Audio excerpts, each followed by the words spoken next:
You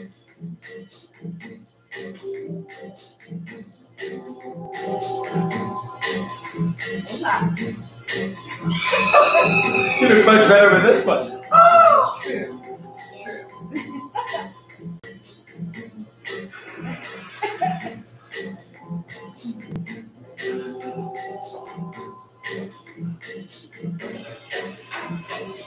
It's such a lovely, fantastic music. Woo! This is our JCB playlist, dear friends. Great rhythm. I think we could cheat a little bit. I'm cheating. Ready?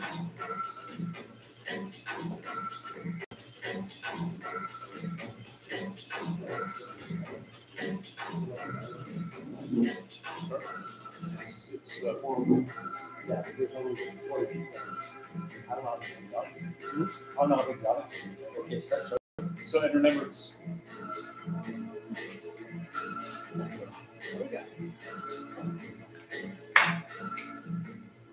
Bonjour, dear friends, and bonsoir. This is our first JCB Live. We are recording in from our fantastic wine bar in Yonville with a fabulous Cara Chamberlain, who runs this amazing destination. Bonsoir, Cara. Oh, bonsoir, Jean-Charles. So what are we going to do tonight? So tonight, we are going to teach you about the art of savoring while learning about two of our favorite wines in the whole Boisé collection, the JCB number 21 and the La Victoire Rosé and the Fruit. So dear friends, it's going to be a lot of fun because savoring is the art of the movement. And savoring being the art of gesture, I chose today to use the Saber my lovely wife Gina offered me for our wedding. So this is a very powerful saber, really characterizing what Napoleon's men were wearing during the Napoleonic War. And we'll cover it further in a second. But I think what we need to do, Karen, we need to put a little bit of wine, of course, in our fantastic glass. So 1, 2, 3. Woo! This was a biggie. As you could see, there's a lot to learn, but Carol will teach us how we do it. This is almost a chalice. Fully impressive, right? So dear friends, the whole art of savoring started in the 18th century. So you know the French had this famous French Revolution in 1709, where the kings got his head cut off. Then Napoleon, of course, took over a little after, and Napoleon started what we call the Napoleonic War. And he became so popular, and he won so many battles, that at the end of each battle, they were celebrating with one of their famous beverage, which was champagne. So each of the hussars, meaning the soldiers of Napoleon, were obviously using the thick part of the saber to saber, because it was a one-blade saber, right? As you could see here. So this is very important as you prepare the exercise of sabering, that you take the fabulous dress of the bottle, as you could see. Here she is. And then eventually you could take the cage off as well as a step 2 to make it a little easier, naturally. And then an essential moment, of course, specifically with JCB 21, is you find the weakest point of the bottle where the seam is. And then, of course, you do the lethal movement of opening the bottle. So Cara Chamberlain has opened more than 28,000 bottles. Drink them too. So there she is. She's going to show us, tell us all about it. So you're having a great saber as well? Absolutely. So this is the JCB saber. So as Jean-Charles said, when you're savoring, you want to use the blunt side of a blade. You can use a kitchen knife. You can use a proper saber, which we always recommend. But the key is to use the blunt side, not the sharp side. The other key part of savoring is make sure your bottle is very cold. And then you find that spot on the seam. Make sure to remove the neck and the blade and just to follow through. Oh. It's coming. It's coming. It's coming. It's coming. She's teasing us. I know she is. I am indeed. I am indeed.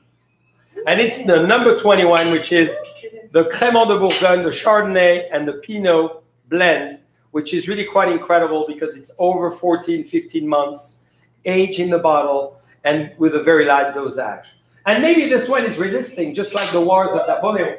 So maybe what we do is maybe, and I know she's making it on purpose, because in fact, the one she wants to open is the famous champagne from Buena Vista. So tell us about this, because so I kind of a dream about that one. So the key thing to also remember is that yes, it's not always going to work. Champagne is always considered like a ticking time bomb. So you always have an unpredictable bottle. You always like to think that's going to be consistent every time. Hopefully, it'll always blow through. Woo! You see how much she did it on purpose. She wanted to open the famous Buena Vista. So, Cara, tell us about this wine as I serve you. Oh, absolutely. The absolute liquid of God. So Buena Vista has such a unique history because, as we all know, it's one of the oldest premium wineries in Napa Valley and in California. So how did it become making one of the premier selections of champagne imported from France? Well, it all started back in 1861 when Arpad, which is Count Augustin Harassi's son, really desired to make the perfect champagne. But you can only make perfect champagne if you go to Champagne.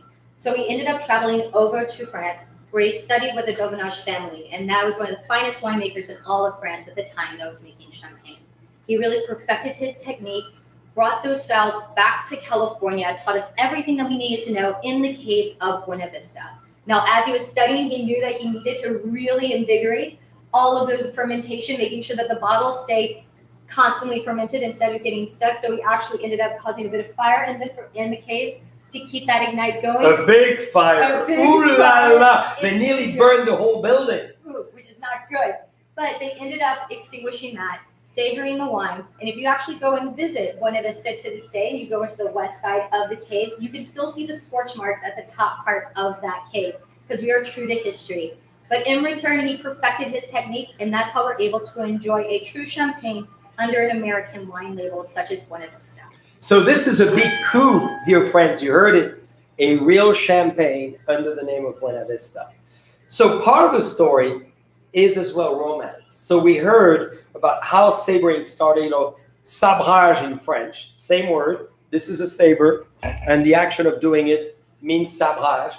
So on horses, they were doing that not only, of course, to celebrate the end of a battle, but at the same time to impress the aristocrat at the time.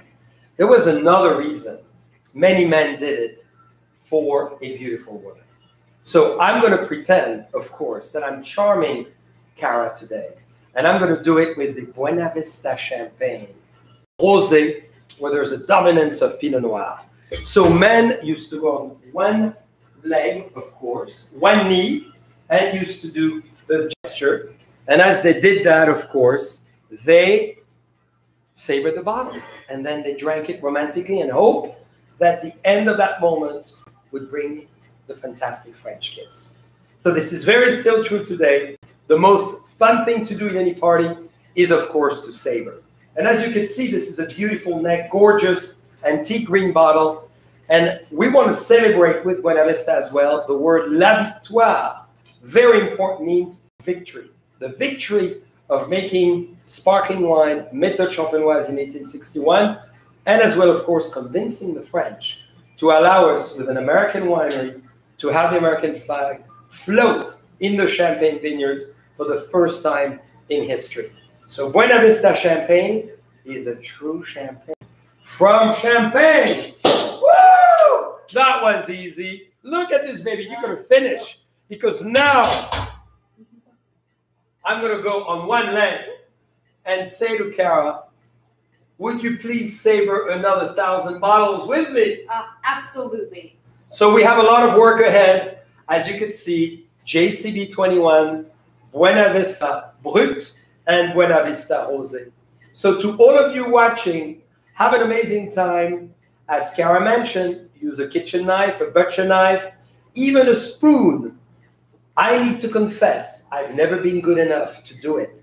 I've broken 250 Baccarat Passion Collection glasses. I decided to stop because it's not my thing. I go back to the Saber. So, dear friends, we hope you join us again in a few days for the JCB Live and the fun time we have together. Cheers. Cheers. Enjoy.